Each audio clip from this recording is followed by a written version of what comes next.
Do you guys remember the DIY makeup hacks from 2012 to 2015? Because that was my favorite era of YouTube, and this is all inspired by RCL Beauty 101. I'm gonna start making the DIY gel bronzer.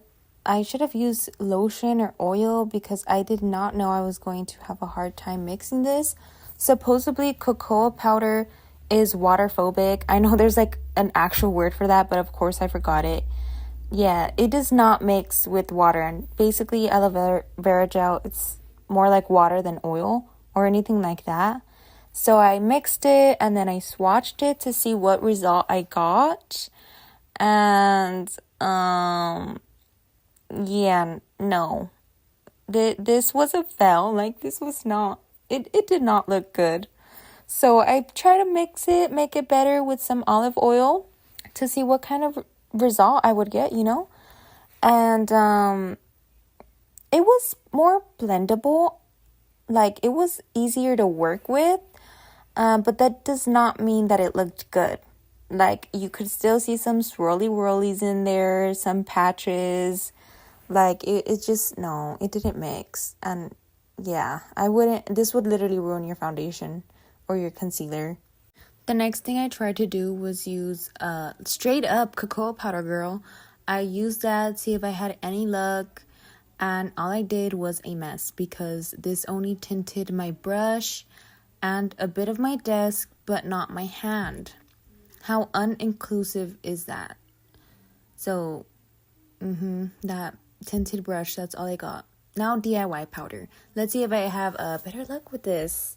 Spoiler alert, it was a cocoa powder's fault that this didn't work out. But honestly, the cornstarch, are you serious? Like, I'm really going to be putting cornstarch on my face? Like, no.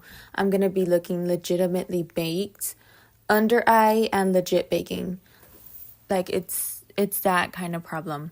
So, supposedly I was going to mix the two and get my perfect shade of powder foundation or whatever. Anyways, it was not that. It was a disaster. I put some aloe in my hand and then I went straight in to put it. And of course, it was patchy. Why? Because cocoa powder is in there. Honestly, though, the cornstarch was kind of cool. It was just fallout everywhere. Like, fallout. And you'll probably look like Flashback Mary. But slay. Okay, the most dangerous one I feel is this one. It's literally crayons and Vaseline petroleum jelly. You melt it together and you get a lipstick. It works. Like, I'm not even gonna lie to you guys. Like, it works.